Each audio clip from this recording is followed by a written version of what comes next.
Chère Pierrefittoise, chère Pierrefittois, une nouvelle fois, je m'adresse à vous dans un contexte si difficile de crise sanitaire.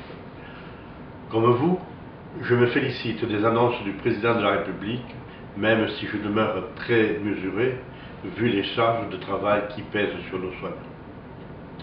Concernant les mesures d'allègement, j'attends évidemment la réouverture promise de nombreux lieux culturels, sportifs et de convivialité avec des protocoles stricts et une jauge d'accueil restreinte le 19 mai prochain.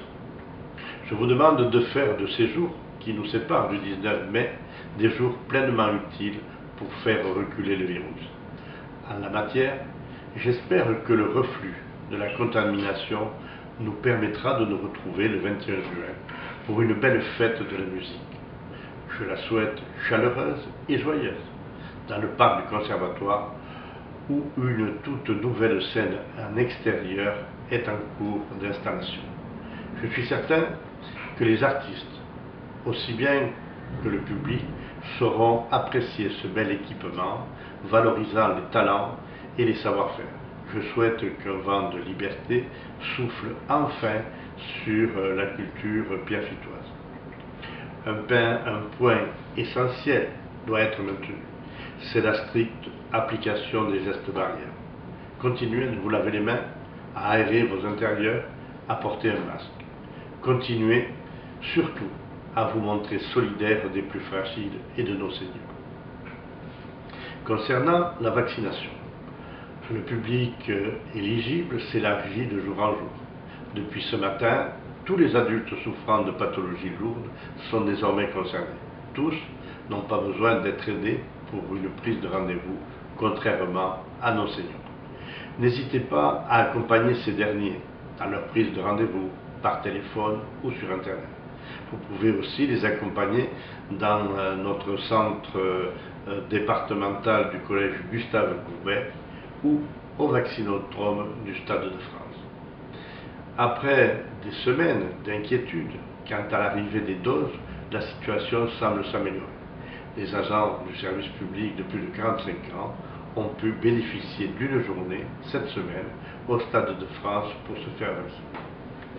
Je salue naturellement cette initiative, parce que ce sont bien ces femmes et ces hommes qui assurent au quotidien la cohésion de notre société et permettent d'avancer pour protéger et servir nos concitoyens.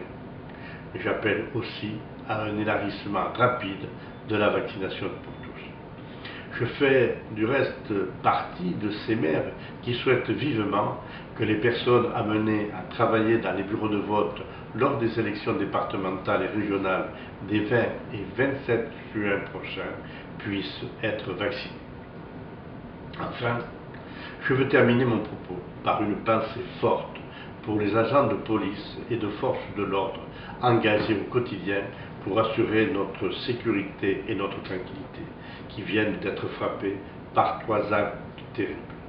Voici 10 jours, les agents du commissariat d'Épinay ont vu leur identité et leurs photos personnelles jetées en pâture dans un hall d'immeuble parce qu'ils contrariaient les trafics locaux. Lundi dernier, un policier de Bagnolet a été poursuivi et roué de coups, tandis qu'il intervenait, lui aussi, dans une opération anti-drogue. Et le comble de l'horreur a été atteint à Rambouillet, avec le meurtre de la gendarme Stéphanie Montfermé.